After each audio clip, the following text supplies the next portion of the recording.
이오노 이치, 안톤 체호. 이 작품은 모두 5개의 글로 구성되어 있습니다. 1. 군 소재지인 SC를 찾아온 외부 사람들이 이 도시의 생활은 단조롭고 재미가 없다고 불평을 해댄다면 이곳 주민들은 그게 어디 말이 될 법이나 한 소리냐고 변명이라도 하듯 오히려 SC에는 도서관이니 극장이니 클럽 같은 것이 있고 또 무도회도 가끔 열리곤 해서 괜찮은 편이라고 말했다. 정 그렇게 따분하다면 재미있고 톡톡 튀는 즐거운 가정들이 많이 있으니 그들과 친분을 맺을 수 있으며 그중 가장 교양있고 재치 넘치는 가정으로 투르킨 가족을 예로 들곤 했다. 이 가족은 시내 중심지의 현 지사 관사 옆에 저택을 두고 있었다. 이반 페트로비치 투르킨으로 말하자면 뚱뚱하고 풍채 좋은 체구에다 구릿빛으로 그을린 얼굴에 구레나룻 수염을 기르고 있는 사내인데 자선을 목적으로 총극들을 발표하고는 자신이 직접 장군 역할을 맡아서 하기도 했다. 그는 역할 연기를 할 때면 그럴듯하게 우스꽝스러운 몸짓으로 거드름을 피우며 기침을 해대곤 했다.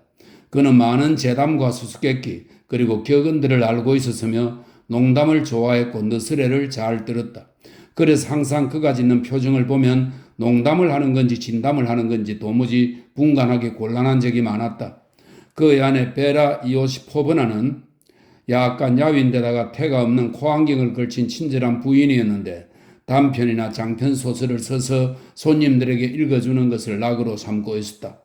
딸 예카테리아 이바노브나는 어린 처녀이며 피아노를 연주하곤 했다. 한마디로 말해 가족들은 누구나 재간을 한 가지씩 갖고 있었다.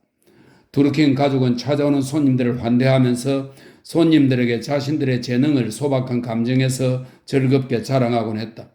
그들의 큰 석조 건물집은 안으로 들어가면 휑하니 넓은 것이 여름철에는 서늘하고 창문들은 절반가량 봄이면 꾀꼬리가 우러대는 녹음이 우거진 오래된 정원을 향하고 있었다. 손님들이 집에 들어오면 부엌에서는 칼도마 소리가 요란하게 들렸고 뜰에서는 기름에 볶는 음식 냄새가 구수하게 풍겨왔다. 그리고 이것들은 매번 먹음직스럽고 맛있는 저녁 식사를 예고해 주는 것이었다. 드미트리 이오노이치 스타르체프가 공의로 임명되어 SC에서 9km 떨어진 잘리지 마을에 부임해 왔을 때 사람들이 권하기를 교양 있는 인텔리겐자라면 마땅히 투르킨 가족과 서로 왕래하는 것이 옳을 거라고 말했다. 어느 겨울철에 거리에서 그는 이반 페트로비치를 소개받고 날씨와 극장과 콜레라에 대해서 이야기를 나눈 후 페트로비치의 집에 초대를 받았다. 봄철의 축제일인 부활절에 이오노이치는 환자들의 진료가 끝나자 바람도 쐬고 물건도 살 겸 해서 현청 소재지로 떠났다. 그는 천천히 걸어가면서 가는 동안 내내 줄곧 노래를 흥얼거렸다. 살아가는 동안 난 아직 인생의 쓴잔을 맛보지 못했네. 그는 시내에서 점심을 먹고 잠시 공원을 거닐고 있었다. 그러다 문득 투르킨이 자신을 초대한 일이 생각나자 투르킨 가정을 방문하여 그들이 도대체 어떤 사람들인지 알아보기로 마음을 먹고 발걸음을 돌렸다. 어서 오십시오. 투르킨 씨는 현관에서 그를 맞이하며 말했다. 귀중한 손님을 만나게 되어서 대단히 기쁩니다. 어서 들어갑시다. 당신을 아내에게 소개하지요. 여보, 부인. 그는 자기 아내에게 의사를 소개하면서 말을 계속했다. 제가 손님께 말씀드리고 싶은 건 의사라고 해서 밤낮 병원 일에만 매달려 있으란 법은 없다는 겁니다. 여가만 있다면 반드시 사람들과 친분을 나누며 지내야 해요. 안 그래요, 여보? 여기 앉으세요. 베라 아우시포브나는 자기 옆자리를 손님에게 내주면서 말했다. 당신은 저에게 특별히 친절하게 대해주시겠죠? 제 남편은 오셀로처럼 질투가 심하답니다. 하지만 우리는 저희가 눈치를 채지 못하도록 조심해서 행동하면 되지요. 원 방정맞은 소리를 하고 있군. 투르킨 씨는 다정한 표정으로 중얼거리면서 아내의 이마에 키스를 했다. 마침 잘 오셨어요. 주인은 다시 손님을 향해 말했다. 제 아내가 굉장한 장편 소설을 썼는데 오늘은 그것을 낭독하기로 한 날입니다. 이반, 베라 이오시포브나는 프랑스어로 남편에게 말했다. 차를 가져오라고 하세요. 그들은 자기 딸 예카테리나 이바노브나를 이오노이치 스타르체프에게 인사시켰다. 예카테리나는 자기 엄마를 닮은 약간 야윈 몸매의 18살 먹은 귀여운 처녀였다. 표정에서는 아직도 소녀티가 나며 허리가 가늘고 날씬했다. 아직 어린 나이지만 벌써 성숙해서 매력적이고 불룩한 가슴은 한창 물이 오른 청춘기에 있음을 말해주고 있었다. 그들은 잼과 꿀, 과자 그리고 입에 들어가자마자 녹는 비스켓을 곁들여 차를 마셨다. 저녁때가 되자 손님들이 점차 모여들었다. 두르킨 씨는 찾아오는 손님마다 맞이하면서 눈에 온화한 미소를 지으며 인사를 건넸다. 안녕하세요. 어서 오세요. 그렇게 모인 사람들이 진지한 얼굴 표정을 하고 거실에 앉자 베라는 자신이 창작한 장편 소설을 낭독했다. 매서운 추위가 닥쳐오고 부인은 장편 소설을 읽기 시작하였다.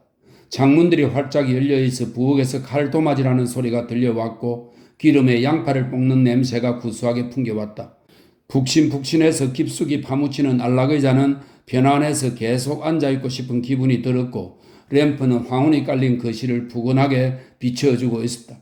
그러나 거리에서 사람들의 이야기 소리와 웃음소리가 들려오고 뜰에서는 라일락 꽃향기가 풍겨오는 어느 여름날 저녁에 하필이면 매서운 추위가 닥쳐오고 저물어가는 해가 눈덮인 벌판과 갈길을 재촉하는 외로운 사나이에게 차가운 빛을 비추는 겨울 풍경을 머릿속에 떠올리기란 힘든 일이었다. 베라 이오시포브나는 주인공인 젊고 아름다운 백작 부인이 자기 마을에 학교와 병원과 도서관을 세우고 뜨돌이 화가를 사랑하게 된 사연을 낭독하였다. 그녀가 낭독하는 사건의 장면은 실제 생활에서는 결코 존재하지 않는 그런 것이었다. 어쨌든 듣기에는 기분이 좋고 그럴듯했으며 듣는 사람으로 하여금 편안하고 감명 깊은 생각이 들도록 했기 때문에 자리에서 일어나고 싶은 마음은 없었다. 괜찮은걸? 하고 두르킨 씨가 조용히 말했다. 그러자 손님 가운데 한 사람이 낭독하는 것을 들으면서도 무언가 다른 생각에 몰두하고 있는 것처럼 겨우 들릴락 말락한 소리로 중얼거렸다. 정말이지 그럴듯하긴 해. 1시간이 지나고 2시간이 흘러갔다. 인접한 시립공원에서는 오케스트라의 음악이 울리고 합창단의 노래소리가 들렸다. 베라 이오시포브나가 소설 낭독을 끝마쳤을 때 손님들은 5분 정도 말없이 앉아서 합창단이 노래하는 모닥불을 듣고 있었다. 이 노래는 부인의 소설에는 없지만 실제 생활 속에서는 때때로 존재한다는 사실을 전해주고 있었다. 부인께서는 그를 잡지에도 발표하시나요? 이오노이치가 베라 이오시포브나에게 물었다. 아니요. 그녀가 대답했다. 아무데도 발표하지 않아요. 그냥 써서 책장 속에 처박아 두죠. 발표는 해서 뭐하게요? 그녀는 그 이유를 설명했다. 그렇게 안 해도 우리는 충분히 먹고 살만 하거든요. 그러자 손님들은 웬일인지 모두 한숨을 쉬었다. 얘야, 애교 많은 아가씨, 이제 너희 차례란다. 아무거나 연주해보렴. 두르킨 씨는 딸에게 말했다. 예카테리나는 피아노 뚜껑을 열고 미리 준비해둔 악보를 펼치더니 의자에 앉아 두 손으로 건반을 힘껏 두드렸다. 이어서 다시 한번 온 힘을 다해 두드렸다. 또 한 번, 그리고 또 한 번. 그녀의 어깨와 가슴은 바르르 떨렸다. 그녀는 마냥 같은 곳만을 완강하게 두드려댔는데 피아노의 건반이 안으로 깊이 박혀버리기 전에는 도저히 멈추지 않을 것만 같았다. 거실은 천둥소리로 가득 찼다. 마루도 천정도 가구들도 모든 것들이 울렸다. 예카테리나는 길고 단조롭지만 난해하면서도 흥미로운 급조곡을 연주하고 있었다. 이오노이치는 피아노 소리를 들으면서 높은 산마루에서 바위 돌들이 무너져 계속 굴러떨어지는 장면을 연상하였다. 그는 제발 그 바위 돌들이 빨리 굴러떨어져서 그만 멈추기를 바라는 심정이었다. 그와 동시에 그는 건장한 나머지 벌겋게 달아오른 얼굴에 이마에는 앞머리카락이 흐트러져 있는 강렬하고 열정적인 예카테리나가 몹시 마음에 들었다. 잘리저의 환자들과 농부들 틈바구니에서 겨울을 보내다가 오늘 이 거실에 앉아 젊고 아름다운 데다 사뭇 순결하게까지 한 존재를 바라보는 것. 소란스럽고 따분하긴 하지만 어딘가 문화적인 냄새가 나는 음악을 듣는다는 건 아무튼 그에게는 유쾌하고 참신한 것이었다. 오늘은 특히 더 잘하는구나. 응? 자기 딸이 연주를 끝마치고 일어섰을 때 두르킨 씨는 눈물을 글썽거리며 말했다. 죽어버려 데니스. 이보다 더 이상 훌륭하게는 작곡하지 못할 것이니. 손님들은 그녀를 둘러싸고 축하 인사를 보내며 그 재능에 적이 놀라워하면서 이런 음악은 한 번도 들어본 적이 없었노라고 서로들 말을 주고받았다. 그녀는 넌지시 미소를 지은 채 말없이 듣고만 있었는데 자뭇 흡족해하는 표정이었다. 참 훌륭해요. 굉장한데요. 참 훌륭합니다. 이오노이치는 방 안의 열광적인 기분에 휩쓸려서 덩달아 말했다. 어디에서 음악을 배우셨지요? 하고 예카테리나에게 물었다. 음악 학교인가요? 아니에요. 저는 음악 학교에 입학할 준비를 하고 있을 뿐이에요. 지금은 이곳의 자블로프스카야 부인한테 배우고 있어요. 당신은 이곳에서 고등학교를 졸업했나요? 아니에요. 딸을 대신해서 베라 이오시포브나가 대답했다. 우리는 선생님들을 집으로 모두 초빙했답니다. 고등학교나 전문학교에서는 당신도 아시다시피 애들에게 좋지 않은 영향을 줄 수 있잖아요. 여자아이는 숙녀가 되기까지 엄마 한 사람이 보살핌을 받아야 하거든요. 그렇지만 어쨌든 음악학교는 꼭 가고야 말겠어요. 예카테리나가 말했다. 얘야, 그게 무슨 소리냐. 우리 저애는 엄마를 사랑한답니다. 저애는 엄마 아빠 말을 거역하지 않으니까요. 아니에요. 전 가겠어요. 가고야 말겠어요. 예카테리나는 어리광을 피우며 말하곤 귀엽게 두 발을 동동 굴렸다. 저녁 식사가 끝나자 두루킨 씨가 자기의 재간을 보여주기 시작했다. 그는 그저 눈으로만 웃음 지으며 재담을 늘어놓기도 하고 너스레를 떨고 우스꽝스러운 퀴즈를 내놓고는 자기가 그 퀴즈를 풀기도 했다. 그는 스스로 머리를 쥐어짜며 고심 끝에 연습해둔 자기만의 독특한 말투, 분명히 오래전부터 이미 거의 습관이 되어버린 듯한 그런 이상한 말투로 예를 들면 어마어마한, 괜찮아요, 당신들 놀라게 해 감사한 말씀입니다 따위의 말을 버무려서 했다. 그러나 이것이 전부는 아니었다. 배가 불러 만족스러운 기분으로 손님들이 현관에서 외투와 지팡이를 찾고 있을 때 파블유사, 이 파블유사는 집에서는 이 아이를 파바라고 불렀다는 설명이 있습니다. 파블유사가 손님들의 시중을 들고 있었다. 아이 녀석은 머리를 짧게 깎고 볼에 피둥피둥 살이 오른 14살 먹은 소년이었다. 예, 파바야, 재롱을 좀 떨어봐라 하고 투르킨 씨가 말했다. 파바는 자세를 바로잡더니 한 손을 높이 쳐들고는 애절한 목소리로 이렇게 소리쳤다. 불길한 것들아, 사라져버리라. 그러자 모두들 왁자지껄하게 웃으댔다. 재미있군. 이오노이치는 밖으로 나오면서 생각했다. 그는 레스토랑에 들러 맥주를 마시고는 자기 집에 있는 잘리지를 향해 터벅터벅 걸었다. 그는 길을 걸으면서 줄곧 노래를 흥얼거렸다. 그대의 목소리 정답고도 애처로워라. 심리 남짓한 길을 걸어가서 자리에 누웠어도 그는 조금도 피로를 느끼지 않았으며 오히려 흡족한 기분으로 아직 20리는 더 걸어갈 수 있을 것만 같이 느껴졌다. 괜찮은걸? 그는 어슴풀에 잠이 들면서 이렇게 회상하고는 얼굴에 웃음을 지었다. 2.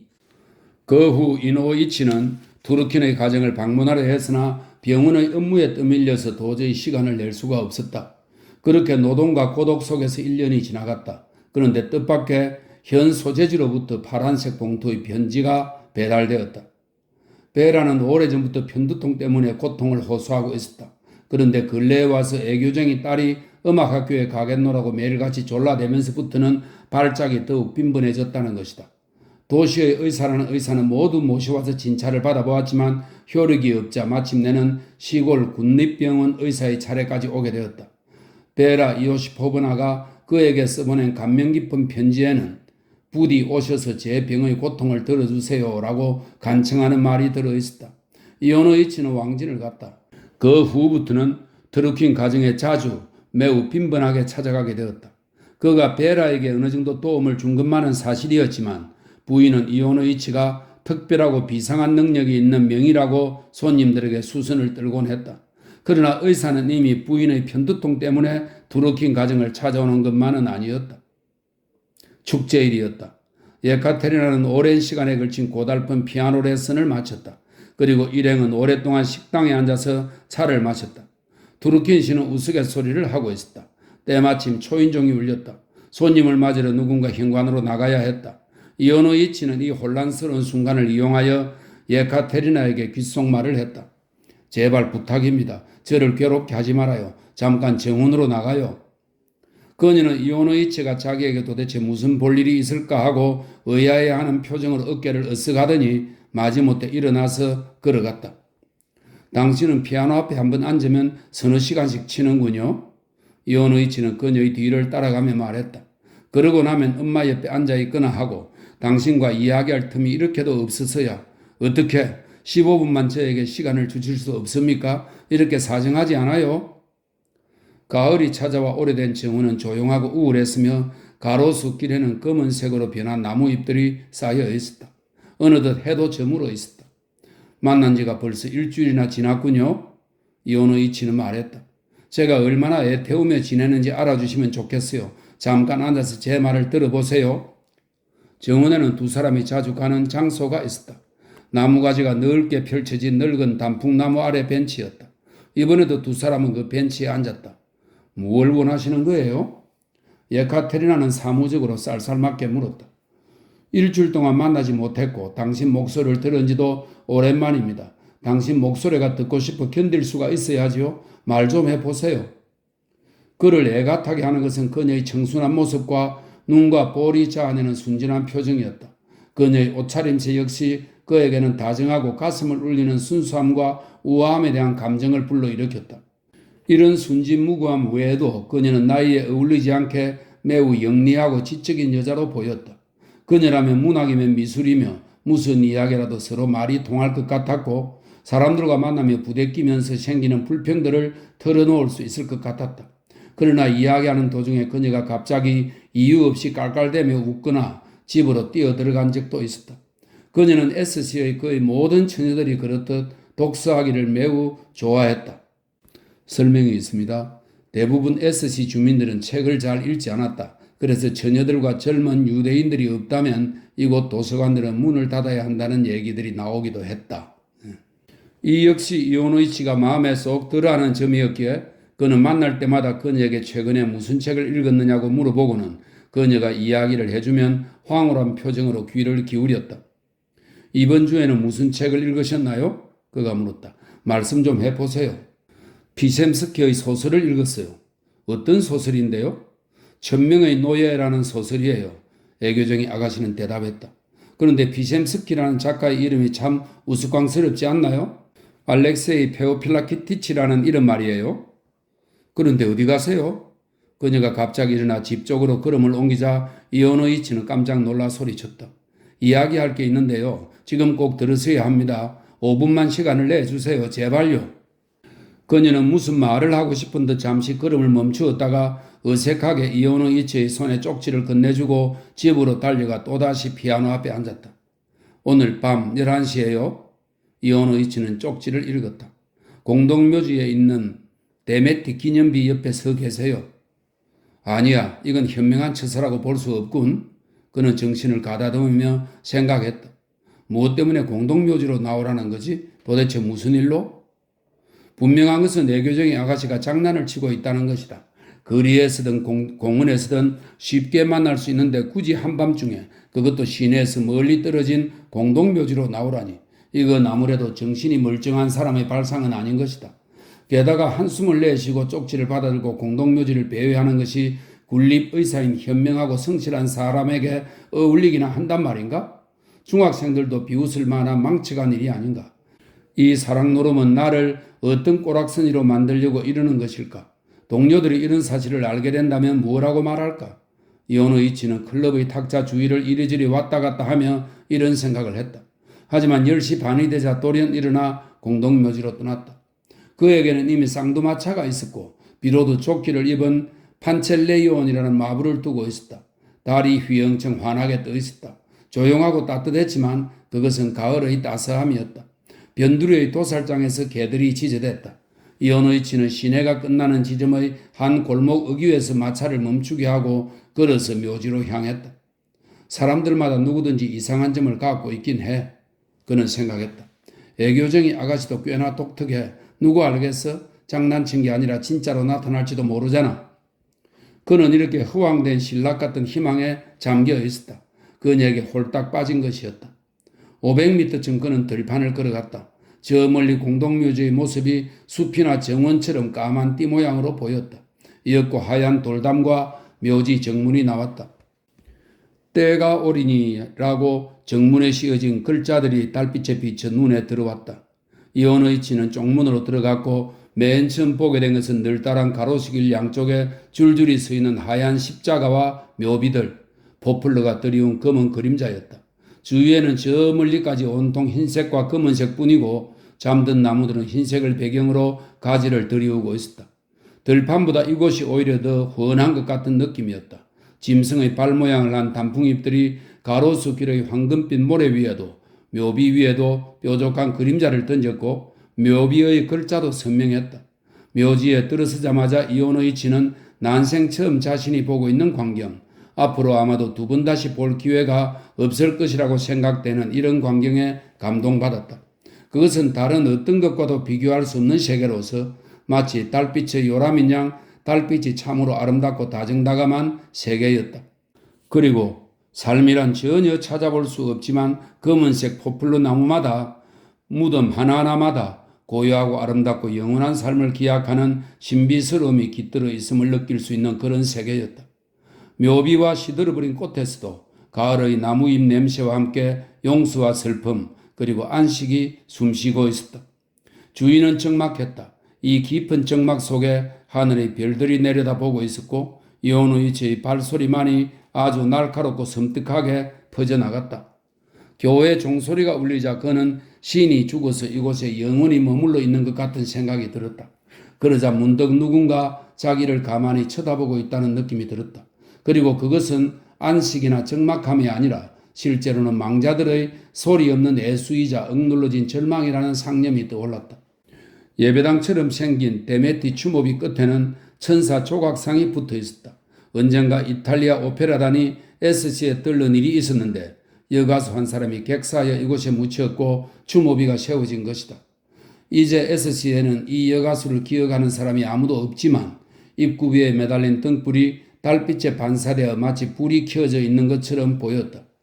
사람은 아무도 없었다. 사실 누가 한밤중에 이런 곳에 찾아오겠는가. 하지만 이온우이치는 기다렸다. 마치 달빛이 그 열정에 불을 붙이기라도 한 듯 애타는 마음으로 기다리며 키스와 포옹을 하는 모습을 상상하고 있었다. 그는 추모비 옆에 30분 정도 앉아 있다가 이윽고 모자를 손에 쥐고 오솔길을 따라 이리저리 옮겨가며 내려왔다. 하지만 마음속으로 여전히 그녀를 기다리며 이런 생각을 하였다. 도대체 이곳 묘지에는 얼마나 많은 여인과 처녀들이 고요히 영면하고 있을까? 그들도 한때는 아름답고 매력이 넘쳤으며 밤마다 예물을 받으며 정열을 불태웠을 텐데 만물의 어머니인 자연은 이렇듯 인간을 짓궂게 놀리는 것을 자신의 본질로 삼고 있는 걸까? 그렇다면 이런 내 모습은 얼마나 추한가? 이온우이치는 이런 생각을 하면서도 다른 한편으로는 무슨 일이 있어도 이 사랑을 성취하겠다고 소리 높여 외치고 싶었다. 이미 그의 눈앞에 하얗게 보이는 대리석 조각은 여인의 풍만한 육체로 여겨졌다. 그는 그들이 부끄러워 나무 그림자에 몸을 숨기는 것을 보았고 따뜻함을 온몸으로 느꼈다. 그러자 욕정이 더욱 불끈 달아올랐다. 바로 그때 커트 막이 내려오듯 구름이 달을 가리고 사방이 갑자기 어두워졌다. 이온우이치는 간신히 출구를 찾아 나왔고 마차가 있는 골목을 찾아 30분을 더 헤매었다. 아, 피곤해. 서 있기도 힘들군. 그는 판첼레이몬에게 말했다. 그리고 마차에 편하게 앉으면서 생각했다. 제기랄, 더 이상 살이 찌면 안 되겠는걸? 3. 다음 날 저녁 그는 청혼을 하기 위해 두루킨시 집을 찾았다. 그런데 공교롭게도 예카테리나는 미용사를 불러 자기 방에서 머리 손질을 하는 중이었다. 클럽의 무도회에 갈 준비를 하고 있었다. 또다시 오랜 시간을 응접실 탁자에 앉아 차를 마셔야만 했다. 이반은 손님이 생각에 잠겨 우울해 보이자 조끼 주머니에서 쪽지를 꺼내 읽었다. 그 쪽지는 독일인 영지 관리인이 보낸 편지로 영지에 있는 자물쇠는 모조리 부서졌고 벽도 칠이 다 벗겨졌습니다. 라는 우스꽝스러운 내용을 담고 있었다. 지참금이 꽤 될 거야 아마. 이온우이치는 듣는 둥 마는 둥 하며 이런 생각을 하고 있었다. 지난 밤을 거의 뜬 눈으로 보내다시피 했으므로 그는 머리가 어지럽고 달콤한 마취조에 취한 것 같은 상태였다. 가슴에 안개가 피어오른 것처럼 몽롱했지만 그래도 따스하고 즐거운 기분이었다. 하지만 다른 한편으로 머리에서는 무언가 싸늘하고 무거운 덩어리가 내리누르며 이렇게 말하는 것 같았다. 여기서 그만두시지. 더 늦기 전에 말이야. 그 여자가 너한테 어울릴 것 같아? 그녀는 어리광을 부리며 자란 변덕이 심한 아가씨에다 낮 2시까지 자는 여자인데 너는 고작 교회 집사의 아들로 시골 의사에 지나지 않잖아. 그게 어때서? 무슨 상관이야? 그는 생각했다. 그것뿐이 아니지. 너가 그 여자와 결혼하게 되면 처가에서는 시골 병원을 버리고 도시로 들어오라고 할걸. 도시로 옮겨가면 되지. 지참금도 꽤 가져올 것이고 그것으로 번듯하게 사는 거지 뭐. 마침내 어깨가 드러난 무도회용 드레스를 입은 예카테리나가 상큼하고 예쁜 모습으로 들어오자 이오노이치는 말 한마디 못하고 그녀를 바라보며 싱글벙글 웃을 뿐이었다. 그녀가 다녀오겠다고 말하자 그도 여기에 남아있을 필요가 없으며 환자가 기다리고 있기 때문에 집으로 돌아가야겠다고 말했다. 할 수 없군요. 이반은 말했다. 그럼 가셔야지요. 아, 마침 가시는 길에 애교장의 아가씨를 클럽까지 바래다 주시면 되겠군요. 마당에는 비가 주룩주룩 내리고 있었고 꽤 어두컴컴하여 판젤레이몬의 쇳소리 같은 기침 소리를 듣고 마차가 있는 곳을 어림짐작할 수 있었다. 마차에 휘장을 씌웠다. 나는 집에서 안방을 지킬 테니 그대는 기분 좋게 외출을 하시고 이반이 딸을 마차에 태워주면서 말했다. 이분도 기분 좋게 외출을 하시고 자 출발 잘 다녀오너라. 마차는 떠났다. 난 어제 공동묘지에 갔습니다. 이오노이치가 말을 꺼냈다. 당신이 짓궂은 장난을 좋아하시는 분인 줄은 몰랐습니다. 정말 묘지에 나가셨어요? 네, 갔었지요. 거기서 2시까지 기다렸습니다. 그 때문에 아주 혼났습니다. 혼 좀 나셔도 무방해요. 그 말이 농담인지 진담인지 분간을 못하다니 원. 예카테리나는 사랑에 빠진 사람을 고소하게 놀려준 데다 이오노이치가 자기에게 몹시 열을 올리고 있는 것에 만족하여 깔깔거리고 웃다가 갑자기 비명을 질렀다. 왜냐하면 바로 그때 말이 클럽 출입 정문으로 들어가기 위해 회전을 하는 바람에 마차가 기우뚱하고 옆으로 기울었기 때문이었다. 순간 이오노이치는 예카테리나의 허리를 껴안았다. 그는 그만 참지 못하고 그녀의 입술과 턱에 입을 맞추며 그녀를 더욱 세차게 껴안았다. 이제 좀 그만하세요. 됐어요. 그녀가 차갑게 쏘아붙였다. 순간 그녀의 모습은 이미 마차 안에서 보이지 않았고 불 켜진 클럽 주차장 부근에 서 있던 경비원 한 사람이 매우 짜증난 목소리로 판첼 레이몬에게 소리를 질렀다. 뭐하고 있는 거야 이 병신. 빨리빨리 빠져줘야지. 이오노이치는 집에 들어갔다가 다시 클럽으로 되돌아왔다. 다른 사람의 연미복을 빌려 입고 멋대로 흔들리며 칼라에서 빠져나오려는 뻣뻣한 하얀 넥타이를 메고 그는 한밤중에 클럽 객실에 앉아 예카테리나에게 열심히 이야기했다. 사랑을 해보지 않은 사람들은 그 감정을 전혀 모르지요. 제 생각에 어느 누구도 사랑을 올바르게 표현할 수 있는 사람은 아직 없다고 봐요. 또 다정하고 기쁘면서도 괴로운 감정을 표현해낸다는 것은 거의 불가능할 거예요. 누군가 한 번이라도 이런 감정을 가졌다면 그것을 말로 전하려고 하지는 않을 겁니다. 서론임의 묘사 같은 게 무슨 필요가 있겠어요? 소용없는 미사여구가 다 뭐란 말입니까? 제 사랑은 끝이 없습니다. 애원합니다. 제발. 이었고 이오노이치가 말을 꺼냈다. 저희 아내가 되어 주십시오. 드미트리 이오노이치. 예카테리나는 아주 심각한 표정을 짓고 잠시 생각하더니 이렇게 말했다. 드미트리 이오노이치. 저는 선생님께 고마운 마음을 갖고 있고 또 선생님을 존경하기도 해요. 하지만 말이에요. 그녀는 일어나서 선체로 말을 계속했다. 하지만 미안해요. 저는 선생님의 아내가 될 수 없어요. 진지하게 말씀드리겠어요. 드미트리 이오노이치. 선생님도 아시다시피 저는 무엇보다 예술을 사랑해요. 저는 너무나도 음악을 사랑한 나머지 숭배하고 있어요. 제 인생을 음악에 바쳤어요. 저는 예술가가 되고 싶어요. 저는 명예와 성공과 자유를 원해요. 그런데 선생님은 제가 여전히 이 도시에서 계속 살기를 바라시고 정말로 참을 수 없는 이 공허하고 무익한 삶이 계속되기를 바라시는 거예요. 아내가 되는 건 정말 싫거든요. 용서하세요. 인간은 고상하고 빛나는 목적을 향해 나아가야만 해요.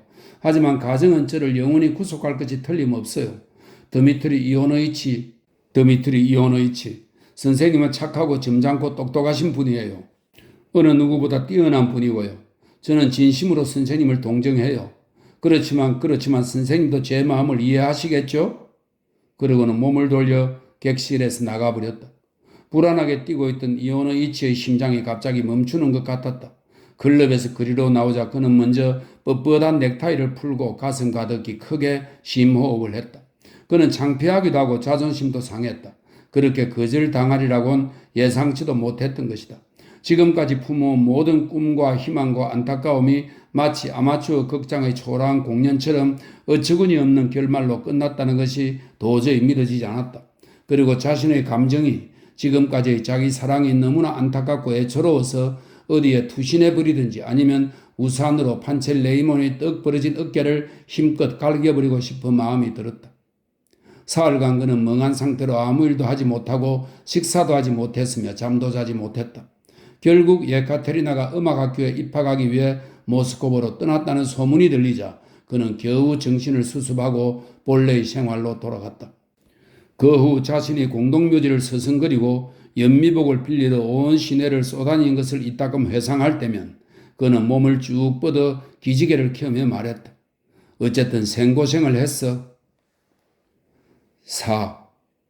4년이 흘렀다. 이오노이치는 도시에도 왕진을 많이 나갔다. 매일 아침 그는 잘리지의 병원에서 환자를 진찰하고 시내로 왕진을 떠났다. 그의 마차도 이제 말 두 필이 끄는 쌍두마차가 아니라 방울 소리가 딸랑딸랑 울리는 삼두마차였다. 집에 돌아오는 시간도 꽤 늦은 밤이 되었다. 그는 살이 쪄서 몸이 둔해진 데다가 천식이 생겨 걸어다니는 것을 귀찮아했다.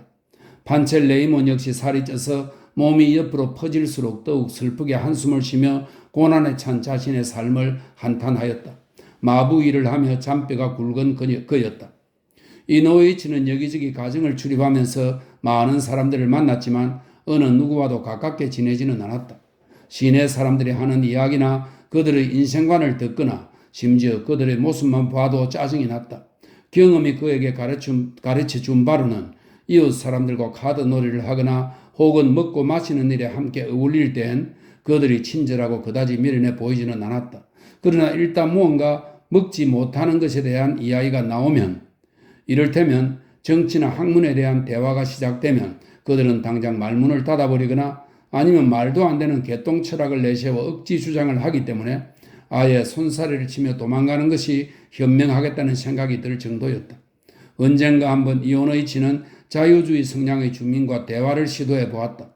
이오노이치가 먼저 다행히 인류는 진보하고 있으니 시간이 갈수록 여권이나 사형제도가 필요 없이도 살 수 있는 생활이 올 것입니다. 라고 운을 뗐다.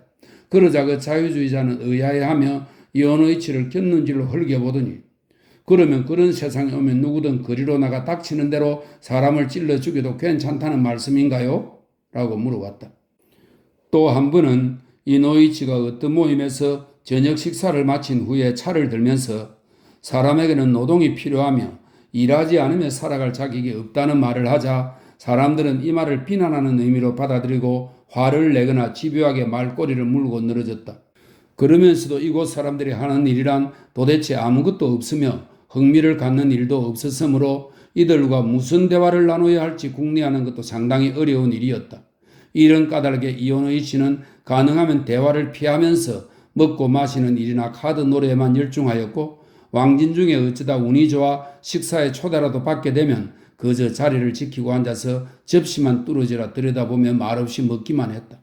더구나 이런 자리에서 사람들이 주고받는 이야기들이란 게 한결같이 재미가 없고 편파적이며 아둔한 내용이어서 그는 짜증이 나고 우라가 치밀어 올랐지만 어쨌든 묵묵히 참고 있었다. 그가 언제나 굳은 표정으로 말없이 접시만 노려보고 있었기 때문에 시내 사람들은 그에게 거만한 폴란드 사람이라는 별명을 지어주었으나 그는 결코 폴란드 사람으로 행세해 본 적은 없었다. 그는 연극이나 연주회 같은 것을 관람하는 일에는 얼씬거리지도 않은 반면에 카드 노래는 매일 밤 3시간씩 즐거운 마음으로 빠져들었다. 또 하나 그가 기분 좋게 몰두하면서 자신도 모르게 어느덧 중독이 되어버린 일이 있었다. 그것은 밤마다 호주머니에서 왕진으로 벌어들인 지폐를 꺼내 세어보는 일이었다. 어느 날은 향수며 식초며 밀향이나 간유 냄새를 풍기는 노랗고 푸르스름한 지폐를 온갖 주머니에서 꺼내 전부 합쳐보니 70루블이 된 적도 있었다. 이런 냄새나는 돈을 모아 몇백 루블이 되면 그는 상호 신용금고에 가져가서 저축을 하곤 했다. 예카테리나가 떠나고 나서 4년 동안 그가 투르킨 씨 집에 방문한 것은 단 2차례뿐이었는데 이 방문도 편두통 치료를 받고 있는 베라의 초대를 받고 간 것이었다. 매년 여름마다 예카테리나가 고향의 부모님에게 들르긴 했지만 그는 한 번도 그녀를 만나지 않았다. 그럴 기회를 만들지 못했기 때문이었다. 그럭저럭 4년이 흘러갔다. 어느 조용하고 따스한 날 아침 병원으로 편지가 한 통 배달되었다. 베라가 이오노이치 앞으로 보낸 것이었다. 편지에는 한동안 보지 못해 그립습니다. 부디 왕님하셔서 제 편두통을 좀 낫게 해주세요. 마침 오늘이 제 생일입니다. 라고 쓰여 있었다. 그리고 추신으로 엄마의 바람에 저도 합류했어요. 애교쟁이라는 글귀도 있었다. 이오노이치는 잠시 생각을 해보다가 밤이 되자 트루킨 씨 집으로 마차를 달렸다. 아이쿠 어서 오십시오. 이반이 한쪽 눈을 찡긋하며 그를 맞이했다. 봉주르. 어느덧 희끗희끗해진 흰머리에 폭삭 늙어버린 베라가 이오노이치의 손을 의식하게 잡으며 한숨을 내쉬었다. 의사 선생님, 선생님은 저에게 마음을 여실 생각이 없으신가 봐요. 우리 집에 한 번도 오시질 않으니 말이에요. 선생님은 저 같은 건 이제 다 늙은 할머니라 생각하시겠죠? 하지만 젊은 아가씨가 와 있답니다. 이 아가씨는 나보다 더 행복할 거예요. 자, 그런데 그 애교쟁이 아가씨는 어떤가? 그녀는 체구가 더 마르고 얼굴은 창백했지만 어쨌든 좀 더 예뻐지고 몸 맵시가 났다. 이제부터 그녀는 그야말로 이름만 예카테리나이지 더 이상 애교가 넘쳤던 그 아가씨는 아니었다. 과거의 상큼한 모습도 아이 같은 순진한 표정도 찾아볼 수 없었던 것이다. 그녀의 시선이나 몸가짐에는 무언가 옛날과는 다른 조심스럽고 죄지은 듯한 태도가 엿보였고 이곳 트루킨 씨 집에 있으면서도 마치 자기 집에 와 있는 것 같은 그런 편안한 기분은 아닌 것 같았다. 정말 몇 년 만에 뵙는 거죠? 이오노이치에게 악수를 청하며 말하는 그녀의 모습에서 그녀의 가슴이 몹시 두근거리고 있음을 느낄 수 있었다. 그녀는 호기심에 찬 표정으로 이오노이치의 얼굴을 뚫어지라 쳐다보며 말을 계속했다. 정말 살이 많이 찌셨네요. 까무잡잡해지고 아저씨 티가 나지만 변한 건 별로 없으시네요. 지금도 여전히 그는 이 여자를 좋아하고 있었다. 몹시 좋아하고는 있지만 그녀에게는 무언가 결핍된 것 아니면 무언가 쓸데없이 넘치는 것이 있어서 그것이 무엇인지 자신도 딱히 꼬집어 말할 수는 없지만 그가 과거에 좋아했던 감정을 되살리는 것을 방해받았다. 창백한 그녀의 얼굴이며 전에 없었던 표정이며 엷은 미소며 목소리 같은 것들이 왠지 그의 마음에 들지 않았다. 시간이 조금 흐르자 이번엔 그녀가 입고 있는 옷도 그녀가 앉아있는 안락의자도 싫어지고 자칫 그녀와 살림을 차렸을 뻔했던 과거의 기억에서도 무엇인가 뜰뜨름한 것이 느껴졌다. 4년 전 자신의 가슴을 새까맣게 태워버린 사랑의 순정과 꿈과 희망을 생각하자 그는 까닭없이 거북스런 기분을 느꼈다. 모두들 달콤한 만두를 곁들여 차를 마셨다. 이윽고 베라가 소설을 소리내어 읽기 시작했다. 그녀가 결코 세상에 존재하지 않을 것 같은 사건들을 읽어 나가는 동안 이오노이치는 이야기에 귀를 기울이기도 하고 그녀의 아름다운 흰 머리카락을 바라보기도 하며 소설 낭독이 끝나기를 기다렸다. 재능이 없다는 것은 그는 생각했다. 소설을 제대로 쓰지 못하는 사람을 말하는 게 아니라 소설을 써도 그것을 감추지 못하는 사람을 말하는 것이로군. 괜찮아요. 이반이 말했다. 예카테리나가 피아노를 한바탕 요란하게 두드렸다. 연주가 끝나자 모두들 잘 감상했다며 말을 끝내기도 하고 이런저런 칭찬을 늘어놓기도 했다. 이 여자와 결혼하지 않길 잘했어. 이오노이치는 생각했다. 그녀는 그를 쳐다보았는데 그 표정은 분명 그녀에게 정원으로 나가자고 권유하기를 기다리는 눈치였다. 하지만 그는 묵묵히 있었다. 잠깐 이야기 좀 하시게요. 그녀가 그에게 다가오며 말했다. 요즘 어떻게 지내세요? 별일 없으시죠? 어떠세요? 저는 요즘 선생님 생각뿐이거든요. 그녀는 초조한 듯 계속 말했다. 편지를 보낼까 아니면 직접 잘리지 댁으로 찾아갈까 망설이고 있었죠. 그러다가 댁에 찾아가려고 마음을 먹었는데 나중에 또 망설이고 말았어요. 선생님은 지금의 저를 어떻게 생각하실지 모르잖아요. 저는 오늘 마음 졸이며 선생님을 내내 기다렸다고요. 정원으로 가실까요? 네? 그들은 정원으로 나가 4년 전에 앉았던 늙은 단풍나무 밑 벤치에 자리를 잡았다. 날은 벌써 어두웠다. 어떻게 지내셨어요? 예카테리나가 물었다. 그저 그렇죠. 항상 똑같아요. 이오노이치는 대답했다. 더 이상 할 말이 생각나지 않았다. 두 사람은 묵묵히 있었다. 저는 자꾸 흥분이 돼요. 예카테리나는 이렇게 말하고 두 손으로 얼굴을 가렸다. 하지만 제 걱정은 하지 마세요. 집에 돌아오니 정말 기분이 좋고 아는 분들을 뵈니 너무 기뻐서 마음이 가라앉지 않는가 봐요. 여러 가지 추억이 있었죠. 참 이런 생각도 했어요. 선생님하고 둘이서 밤새도록 얘기할 거라고 말이에요. 이제 그는 그녀의 얼굴과 빛나는 눈동자를 가까이에서 볼 수 있었다. 이곳 어둠 속에서 그녀는 방 안에 있을 때보다 더욱 젊어 보였고 과거의 애띤 표정이 되살아나는 것 같았다. 실제로 그녀는 순진하게 호기심 어린 두 눈을 치켜뜨고 그의 얼굴을 쳐다보고 있었다. 그 표정은 마치 한때 자신을 그렇게도 열렬히 다정하게 사랑했지만 제대로 보답받지 못한 그 사람을 좀 더 가까이 쳐다보며 그에 대해 더욱 알아보려고 하는 것처럼 보였다. 그녀의 눈동자는 과거의 사랑에 대해서 감사해야 하는 눈빛을 띠고 있었다. 그는 그 당시의 일을 머리에 떠올렸다. 공동묘지를 헤매며 돌아다닌 일이며 새벽이 돼 피곤해 지친 몸을 이끌고 집으로 돌아온 일까지 이런저런 일들이 아주 자세히 기억 속에 떠올랐다. 그러자 불현듯 기분이 우울해지고 지난 날이 아쉬워졌다.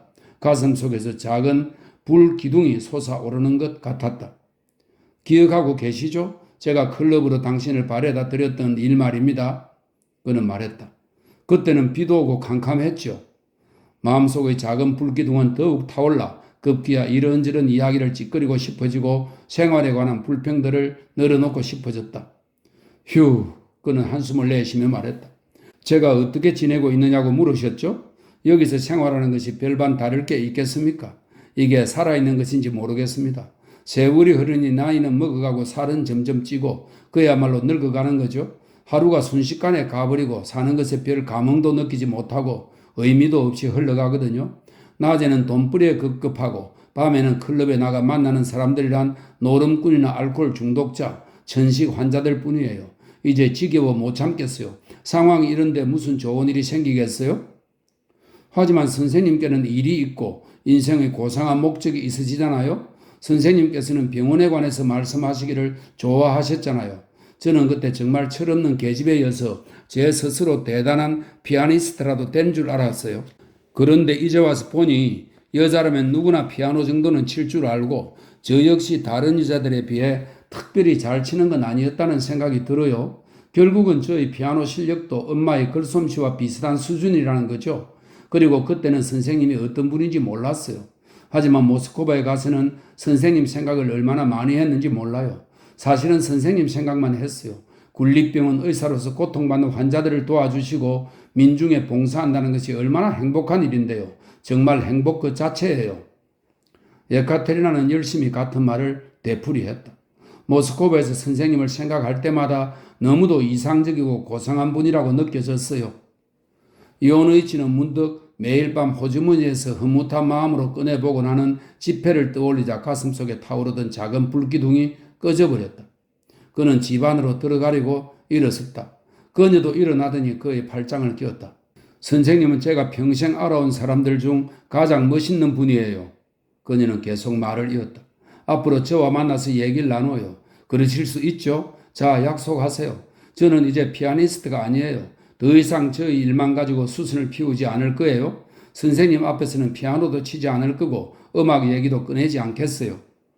집 안으로 들어가 밤의 등불 아래서 그녀의 얼굴과 자신에게 쏠려있는 감사와 슬픔 어린 눈동자를 보았을 때 이오노이치는 뒤숭숭한 표정을 지으며 이렇게 생각했다. 그때 결혼하지 않았던 것이 천만 다행이었어. 그는 작별 인사를 했다. 저녁 식사도 하지 않고 돌아가시겠다니 그런 로마법이 어디 있나요? 이반은 그를 배웅하며 말했다. 너무 뻣뻣해지셨어. 자, 이봐. 한번 읊어보렴. 그는 현관에서 파바에게 말했다. 파바는 어느덧 아동이 아니라 코스튬을 기른 어엿한 청년이 되어 있었다. 그는 자세를 잡고 한 손을 위로 치켜 올리더니 비극적인 목소리로 외쳤다. 죽어버려라, 박복한 여자야.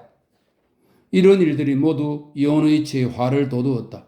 마차에 앉아 한때 그렇게도 그립고 소중했던 어두운 저택과 정원을 바라보며 그는 이 모든 것을 한꺼번에 머릿속에 떠올리면서 시내에서 가장 훌륭하다는 재능꾼들이 이 정도 수준이라면 이 도시는 도대체 어떤 곳인지 알만하다고 생각했다. 사흘이 지난 후 파바가 예카테리나의 편지를 들고 왔다. 편지의 내용은 이랬다. 선생님께서는 저희 집에 오시지 않는군요. 무슨 일이라도 있으신가요? 선생님 마음이 변하시지는 않았는지 걱정돼요. 그런 생각이 조금만 들어도 저는 두려워요. 제 마음을 진정시켜 주세요. 부디 한번 오셔서 그런 일은 없다고 말해 주세요. 네? 그리고 제가 꼭 드릴 말씀이 있어요. 그대의 E.T. 그는 편지를 읽고 나서 잠시 생각하다가 파바에게 말했다. 이보게, 오늘은 못 간다고 전해주게. 할 일이 너무 많아서 그런다고. 사흘 후에나 찾아뵙든지 한다고 말일세. 그러나 사흘이 지나고 일주일이 지났지만 그는 여전히 가지 않았다. 한 번은 마침 트루킨 시내 집 옆을 지나다가 잠깐 들러볼까 하고 생각했지만 잠시 머뭇거리다가 그대로 지나쳐버렸다. 그리고 그 이후로 트루킨 씨 집에는 발을 들여놓지 않았다. 5. 마지막입니다. 그 후 몇 년이 더 흘러갔다. 이오노이치는 더욱 체중이 불어나고 기름기가 번들거리는 얼굴로 숨을 가쁘게 호흡하며 고개를 뒤로 젖히고 돌아다녔다. 호빵처럼 몸이 붓고 얼굴이 빨개진 그가 딸랑딸랑 방울을 울리며 삼두마차를 타고 역시 살이 찌고 새빨간 얼굴을 한 판첼 레이몬이 주름진 목을 만지면서 마부석에 앉아 목각 인형처럼 팔을 앞으로 쑥 내밀며 다가오는 행인들에게 오른쪽으로 비켜요 라고 소리치며 다니는 모습은 그야말로 사람들을 압도하기에 충분했기 때문에 마치 사람이 가는 것이 아니라 이교의 신이 행차를 나선 것 같았다. 시내에서 그가 다니는 왕진 횟수도 엄청나게 불어나 숨 돌릴 틈이 없을 정도였다. 이제는 영지도 소유하게 되었고 시내에도 저택 2채를 사들인 데다가 목 좋은 곳에 또 한 채의 집을 사려고 물색 중이었다. 그래서 상호 신용금고로부터 이런저런 집이 경매에 나왔다는 말을 들으면 그는 격식도 차리지 않고 가서 방을 모두 하나씩 살펴보았고 헐벗은 모습으로 그를 두려워하며 놀란 표정으로 쳐다보는 여자와 아이들을 거들떠보지도 않고 문마다 지팡이를 두드리며 말했다. 여기가 서재인가? 이것은 침실이고 그럼 이곳은 뭐하는 곳이야? 그리고 숨을 몰아쉬며 이마에 땀을 훔쳤다. 그는 바빠서 허둥대면서도 군립병원 의사 자리를 내놓지 않았다. 탐욕에 사로잡혀 이곳저곳 모두 차지하려는 속셈이었다. 잘리지에서도 시내에서도 사람들은 이제 그를 그냥 이오노이치라고 불렀다.